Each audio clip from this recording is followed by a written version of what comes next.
भाई कुछ खबरें जो है वो गर्दिश कर रही हैं शाहीन शाह अफरीदी और जो है वो बाबर आजम को लेकर के इनकी जो है वो लड़ाई हुई है ड्रेसिंग रूम के अंदर। कुछ जो है वो गर्मा गर्मी हुई जब ये श्रीलंका से आ रहे, नहीं कि हम सेमीफाइनल में था ये मुकाबला हमारा, एक तरीके से सेमीफाइनल था, वहाँ हम हार चुके श्रीलंका से। उसके बाद बाबर आजम भी जो है वो काफ़ी गुस्से में दिखाई दिए, सब खिलाड़ी जो है वो चुपचाप ड्रेसिंग रूम में चले गए। जिसके बाद भाई खबरें निकल के आ रही हैं कि ड्रेसिंग रूम में भाई साहब बाबर आजम ने जो है वो सब खिलाड़ियों की जो है वो परफेक्ट तरीके से क्लास ली। वहाँ पर बाबर आजम गुस्सा हुए काफ़ी हद तक, जो है बाबर आजम ने क्रीज किया कि भाई साहब किसी ने भी जो है वो कुछ नहीं किया, मेरे समेत मैंने भी जो है वो कुछ नहीं किया, पूरे जो है वो टूर्नामेंट के अंदर आपने भी जो है वो कुछ नहीं किया। खासतौर पर फ़खर जमान की तरफ जो है वो उनका इशारा गया कि भाईजान फ़खर जमान ने भी जो है वो कुछ नहीं किया।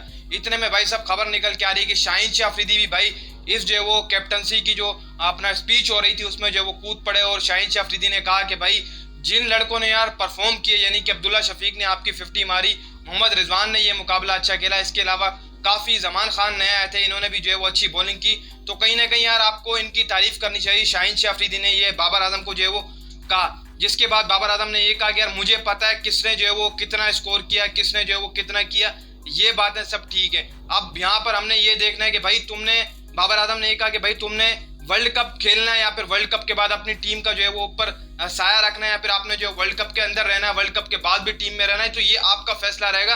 क्योंकि जैसी परफॉर्मेंस हमने अभी दी है, ऐसी परफॉर्मेंस अगर हम आगे देंगे तो भाई हमारी टीम जो है बिखर के रह जाएगी। क्यों? क्योंकि इस वक्त भाई बाबर आजम ने ये बात भी की कि कोई जो है वो ज़्यादा हीरो ना बने, यानी कि कोई इतना जो है वो परफेक्ट तरीके से खिलाड़ी नहीं है। उनका बोलने का मतलब जो है वो सीधा सीधा ये था।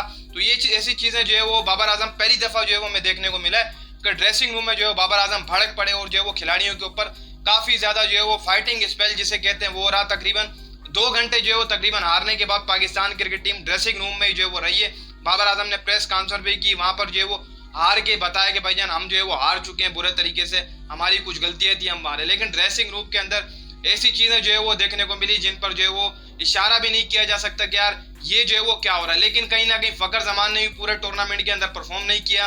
फिर शाहीन शाह अफरीदी भी बीच में आए। इससे पहले भी जो है बाबर आजम काफ़ी दफ़ा जो है वो हार के बाद स्पीच कर चुके हैं, चाहे वो मेलबर्न का हो, चाहे वो हम अपना T20 वर्ल्ड कप दुबई वाला, वहाँ पर हमारे थे ऑस्ट्रेलिया से, उसके बाद भी बाबर आजम ने स्पीच की। वहाँ पर बाबर आजम ने अच्छी स्पीच की कि कोई बात नहीं, ऊपर नीचे दिन आते रहते हैं और कम बैक जो है हम अच्छा करेंगे। लेकिन जब श्रीलंका से हम आ रहे हैं तो यहाँ पर बाबर आजम जो है वो काफ़ी हद तक गुस्से हो गए थे कि भाईजान आपने तो कुछ परफॉर्म ही नहीं किया, किसी ने कुछ नहीं किया। मतलब लड़ाई जो है वो आस्ते आस्ते बढ़ती जा रही थी। शाहीन शाह अफरीदी भी बीच में बोल पड़े, भाई अब्दुल्ला शफीक ने 50 किए, आप उसको खराज तस्लीम पेश करें, यानी कि उसको हक में आप बोलें। ऐसा नहीं है कि यार किसी ने परफॉर्म नहीं किया, सब ने अपना 100% शाहीन शाह अफरीदी ने कहा दिया। तो ये चीज़ें जो है वो कवर कर रही थी वहाँ पर। तो इसके बाद भाई बाबर आजम भी चुप हो गए। कहीं ना कहीं जो है वो मिकी आर्थर भी जो बीच में आ पड़े कि भाईजान छोड़ें चलें, अब जो है वो जो होना था वो हो गया, आगे के लिए जो है वो चल पड़ते हैं। तो कहीं ना कहीं यार वर्ल्ड कप भी अब हमारा आगे करीब आ रहा है, तो ऐसी चीज़ें हमारे लिए जो है वो सही नहीं, क्योंकि बाबर आजम की कप्तानी में जो खिलाड़ी खेलते हुए हमें नजर आते हैं, यानी कि जैसे ये हमारी जो है वो यूनिट की तरह जो है वो टीम है, यानी कि बाबर आजम जिन लड़कों को लेकर जाते हैं उनके साथ ही जो बाबर आजम खेलते हैं। तो कहीं ना कहीं ऐसी चीज़ें होना वर्ल्ड कप से पहले अच्छी चीज़ें जो है वो नहीं है। तो यहाँ पर जो वो सेटलमेंट करना पड़ेगा।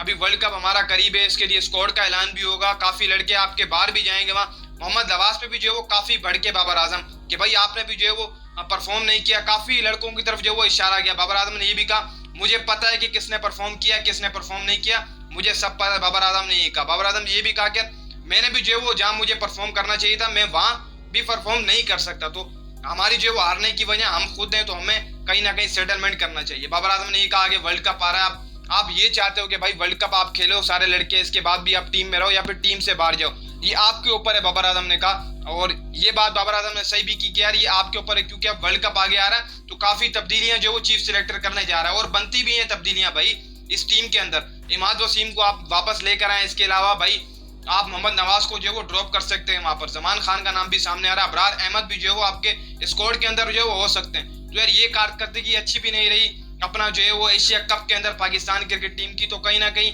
हमें जो है वो एक दोबारा से जो है वो टीम बनानी पड़ेगी जो बिखरे नहीं, क्योंकि स्पिनर जो है वो हमारे बीच में सही तरीके से नहीं। हमें इफ्तिखार अहमद जो विकेटें लेकर दे रहा था, ये हमारे लिए एक शर्म की बात है। अब देखना होगा आगे वर्ल्ड कप के लिए जो वो कौन कौन से लड़के तैयार हैं, क्योंकि इंडिया में भाई साहब चेन्नई में खासतौर पर जो बॉल घूमता है तो स्पिनर जो है वो खासे पाकिस्तान के रहने वाले। तो भाई साहब ये वीडियो थी, ये अंदर की इन्फॉर्मेशन थी जो मैंने आपके साथ शेयर की। तो भाई अच्छी लगी हो तो लाइक करना और चैनल को भी जो सब्सक्राइब कर लेना ताकि आने वाली हर न्यूज़ अपडेट जो आप तक घर बैठे पहुंचती रहे।